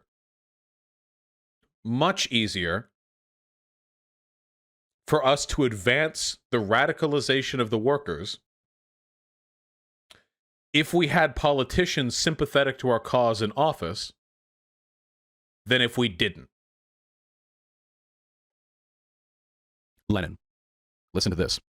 If the Hendersons and the Snowdens, leaders of the Labour Party, reject a bloc with the communists, the latter will immediately gain by winning the sympathy of the masses and discrediting the Hendersons and the Snowdens. If, as a result, we do lose a few parliamentary seats, it is a matter of no significance to us. So by working with the Labour Party, if we are rejected for being too radical, we will earn the sympathy of the masses by showing that the bourgeois interested Labour Party is not interested in accepting the perspectives of genuine far-left radicals. We would put up our candidates in a very few but absolutely safe constituencies, namely constituencies. The Black Panthers gave American leftists the and present Communist Party, whose neglect by the liberal bourgeois establishment would elicit sympathy for it. This doesn't exist. Chomsky stated Obama handled Iraq and our Middle Eastern wars worse than Bush. Vaush, sorry, I'm late. I was muted. Oh, then I'd be interested in hearing that take. That's totally possible. But I'd need to hear the nuance of that, because the vast majority of the death and terror in Iraq took place under Bush. And Bush also did start ramping up the use of drone strikes towards the end of his presidency. So I don't know. Does he mean like the precedents that were established, or I don't know. In the US. The correct policy would be to establish working class groups and to radicalize within your own communities right now, not be in bed with the Democrats. The Black Panthers gave American leftists the best blueprint for radicalization in the US. If you believe the establishment would never let that happen again, how do you delude yourself into thinking infiltrating the Democrats will be allowed instead?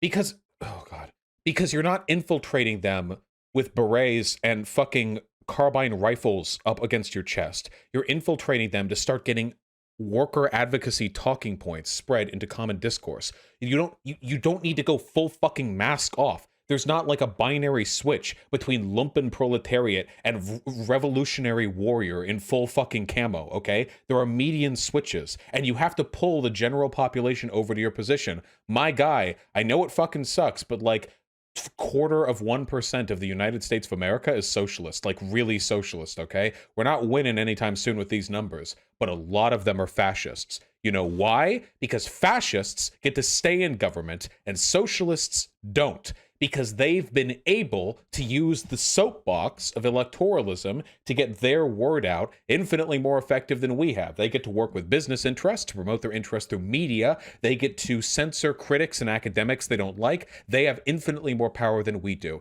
So forgive me if I think it would be nice, preferable even, if social democrats and covert socialists get to use that same power to some extent within the limited range of motion they're given within the Democratic Party. After all, the German lefts cannot but know that the entire history of Bolshevism, both before and after the October Revolution, get this. Hold on, what did he say? I've already talked about. Vaush, I wish you would push your viewers to join leftist orgs and take direct action with the same amount of enthusiasm as you did to get them to vote for Biden. Well, I would love to, but here's Chomsky's argument. You motherfuckers made this the problem. We didn't do this these past elections. In 2008, there wasn't this giant fucking discourse about whether or not McCain or Obama would have been better. Other lefties are the ones who decided to grift and make fucking careers out of lying to their audiences, pretending there was no difference between Biden and Trump, okay? That is on them, not me, okay? All I care about is advocating for what I think would make the world better. But when I say something like you should join the SRA or you should join the IWW or the DSA, I don't get any pushback on that. I say it once, people agree, they're going to do it if they're going to do it. But the voting thing, and it's important that Biden win over Trump, all these motherfuckers, they push back so hard. I'm the most hated goddamn leftist YouTuber, and it's not for any of the stupid shit that I've said and done. It is because I wanted them to vote for Biden. That's what pissed them off. 98% of the anti-me hate online, 98% of the shit that I get from leftists, it's because of people who don't like the fact that I called them out for their dumb fuck arguments about not voting for Biden. And I'm going to hold it against them until I die of spite, too. How much harm do you think the Bernier Busters have done to the left in total? Here's the thing. How much harm have they done to Biden? Almost none. How much harm have they done to the left? Infinite. Everyone's IQ's dropped. Everyone's IQ's dropped. A few weeks ago. Okay, I don't care anymore. Is full of instances of changes in tack, conciliatory tactics, and compromises with other parties, including bourgeois parties. So this lays clear a distinction that others might find as an excuse to ignore these arguments. Lenin advocates not just for working with reformist parties, but even at times bourgeois parties, which the Democrat and Republican parties both are to varying extents and in different ways. He continues to mention that Lenin said both before and after the October Revolution is full of instances of changes of tack, conciliatory tactics, and compromises with other parties, including bourgeois parties. Vaush, interestingly, doesn't mention that Lenin was talking about these conciliatory tactics and compromises. And when Lenin was talking about it, he was talking about workers' parties instead of voting for those parties. happening between the Bolsheviks and these other groups, meaning a revolutionary working class party drawing concessions with certain bourgeois groups. The failure in understanding seems to be the same in each quote. All these misquoted bits of text come from the same fundamental position, that there is a communist party or other working class organization. I just want you guys to know that I addressed all of the criticisms that he's making right now, by which I mean the same criticism he's going to repeat over and over, in the original video. Of some form that is present, active, and attempting to increase its reach. This does not exist within the United States. He reads these quotes, but doesn't seem to actually understand what is being said. Call it selective hearing, call it liberalism, whatever you call it, it's a wrong reading of Lenin. He's so smug. I point all of this out. Did he not actually watch my video? I explain all these arguments. Hey, Kanye. What's up? Oh, yeah. I'd like to read out one more second, this time from Engels. In England, France, and Belgium, where the bourgeoisie rules, keep in mind this was like 140 years ago, the communists still have a common interest with the various democratic parties, an interest which is all the greater the more closely the socialistic measures they champion approach the aims of the communists. That is, the more clearly and definitely they represent the interests of the proletariat, and the more they depend on the proletariat for support. In England, for example, the working class Chartists are infinitely closer to the communists than the democratic petty bourgeoisie or the so-called radicals. The Chartists were a workers' labor movement. In America, where a democratic constitution has already been established, the communists must make the common cause with the party which will turn this constitution against the bourgeoisie and use it in the interests of the proletariat. That is, with the agrarian national reformers. He is actually advocating for communists to throw their weight not behind communist parties, but behind parties which best represent the proletarian interest. Continuing this trend. But Vaush, he wasn't referring to the Democrat Party. He was referring to workers' parties. He yet again completely misunderstands Engels, even going as far as to say that Engels advocated for communists to not throw their weight behind communist parties, but parties that best represent the proletarian interest. Vaush, read the quote again, for the love of God. Engels specifically says the communists still have a common interest with the various democratic party, meaning an organization of communists, not individual communists. He's advocating for communist groups and parties to back certain other parties at specific times in strategic movements to further the revolutionary cause. What does backing mean? Your political parties. It means voting, you fucking idiot, among other things. If Engels says the communists must work to support other worker-aligned parties, what do you think that support means? What, to fund them? Like, that's it? Like, you'll give them money, but you won't vote for them? Why? What is the purpose of supporting a party if you don't vote for them? What is the outcome? There's no outcome. The voting is what gives them the power. The more votes they have, the more public support they have, the more power they get. It obviously means voting additionally. And also, the communists? How does the communists mean the communist parties? Don't you think he would have written the communist parties still have a common interest with the various democratic parties, not the communists? Nothing about this passage indicates he's not referring to individual communists. Also, the point about England in comparison to the US, where a democratic constitution was already established, Engels is referring to monarchy versus a republic. This leads to points about bourgeois democratic revolutions as opposed to proletarian democratic revolutions, something he misunderstands when he quotes Mao, but I'll get to that soon.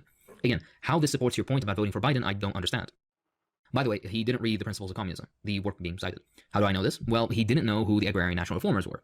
Now, that's not too big of a deal. Lack of knowledge of obscure American politics from a century ago isn't a crime. But there's only one real source for reading theory aside from print, and that is the Marxist Internet Archive. It's the easiest source to get to, and also one with full explanations in the margins, or the notes. Our best friend has Marxists, really. For this particular work, the Marxist Internet Archive has a footnote that reads, probably a reference to the National Reform Association founded during the 1840s by George H. Evans, with headquarters in New York City, which has for its motto, vote yourself a farm. I have a very... Wait. He's saying I didn't read the theory because I didn't describe one of the parties in a way that was utterly irrelevant to the context of the paragraph, which referred to the language of a footnote below the... Are you fucking kidding me? That's the evidence? If he had really read the theory, he also would have provided all the footnotes and citations of the paragraph. Even though it didn't add any contextual relevance to the sentences that he was using, it's still very important. You say you didn't read the edition that he did. Jesus Christ. Hard time believing he read this elsewhere, and the few other websites I checked that have this work also include a footnote. So, either he didn't read it, most likely, or skimmed it and didn't bother looking at the footnotes, which, I mean, how serious of a study was it in that case? Okay, I'm going to level with you guys. Okay? When I read the article, I didn't memorize the description of the National Agrarian Party as described in the footnote. I'm sorry. This is my apology video. I'm sorry. I'm so sorry, guys. The fuck? Jesus. He claims to have read all these the night before, claiming he forgot is just bad form, even if it were true. Going by the other misquoted segments, though, it's most likely he didn't seriously read any work, and most likely just quote mined. His point on unions, though, I agree on. His understanding of dual power, though, is iffy. Labor unions weren't the locus of dual power. Soviets within Russia and red bases established by Red Army military action in China were the locus. Yes, labor unions played a part, but claiming that building unions going to build dual power is misguided and a little naive, to say the least. Well, considering the fact that we don't have a revolutionary military force in the United States, I would say that since unions are a part of dual power, that's probably the part we should focus on at this moment in America. When he mentioned dual power building in America, he failed to consider the fact that real dual power would involve a revolutionary American workers' military force. What are you talking about? We don't have that. Okay. We don't have a Red Army. To my knowledge, did I miss that part? And very what's the term? Impotently enraged at the fact that I have actually read the theory that you haven't, and have now arrived at conclusions that you are uncomfortable with. I'm sorry. True. Maybe you shouldn't have asked me to read theory, because I wanted to play video games last night, but here I am, and now I know more. All right, at this point, he's so smug about reading a few hours of theory, which... Okay. I get the grift, Hakim. You can't call me a smug motherfucker. Not after this video, okay? Come on. You can't call me smug. I am smug. I'll own up to being a smug mother. I know I'm condescending, but come on. You can't... Takes one to know one, Hakim. He didn't, by the way, completely misrepresenting and misunderstanding it, and then parading around like he's won a victory for himself. This is just childish, honestly. Also, claiming others haven't read theory when you yourself haven't is pretty rich. Look, advocate for... I agree, Hakim. You should really study up. Biden and the Democrats if you want to. I don't care. Just don't pretend you read Lenin, because you so obviously haven't. His take on increased sophistication, precluding old theorists from understanding modern conditions, is misguided. That's why Marxism is a constantly developing science. Lenin built on Marx, Mao built on Lenin. Countless hundreds have built on our understanding of finance capital and imperialism, capitalist hegemony, political strategy in the 21st century, concepts of labor aristocracy and unequal exchange, on and on. You synthesize these positions into a coherent ideology when you continually study. That's why theory is good, because many of the conclusions you'd reach have already been reached decades ago. Rejecting it is like a medical student rejecting medical textbooks for figuring it out on their own. His take? No. Socialist theory isn't like medical textbooks. Hopefully I don't need to explain to my audience why that's the case. Okay, I'll explain it. Medical textbooks describe scientific observations about concrete and observable conditions of the human body. Theory is theory.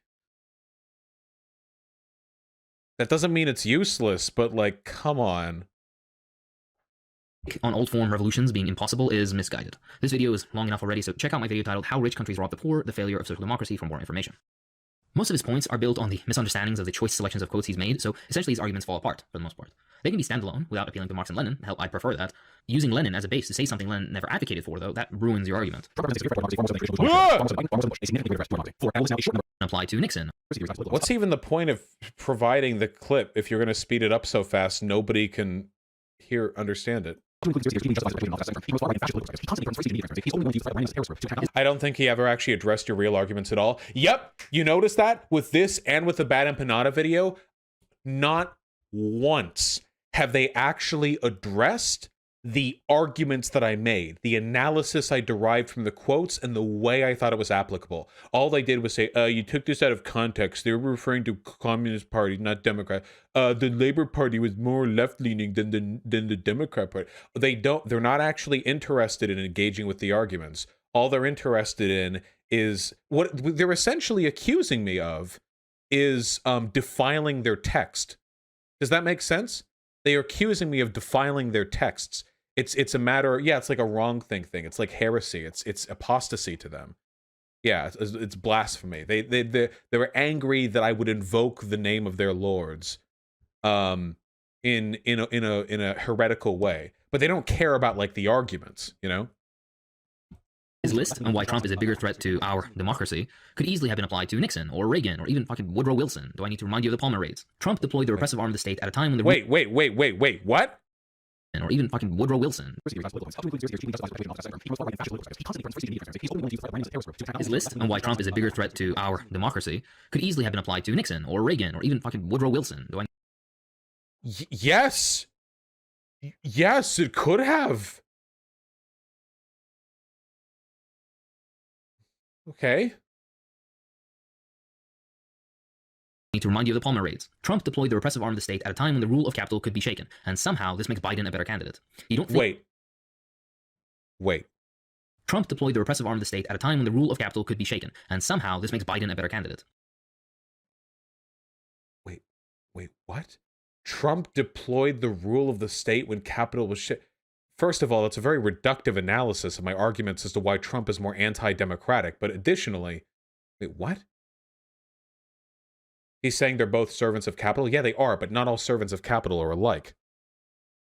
You don't think in the same position Biden would do the same? The greatest suppression of... No. Not all politicians are the same. That's demonstrable. You can look at different politicians and what they promised to do and what they actually ended up doing, and there are actually differences between different politicians and the things they do. Yes, that is true. Civil rights activists and the assassination of Martin Luther King was under Lyndon B. Johnson, a Democrat. The destruction... Wait, and? What is it?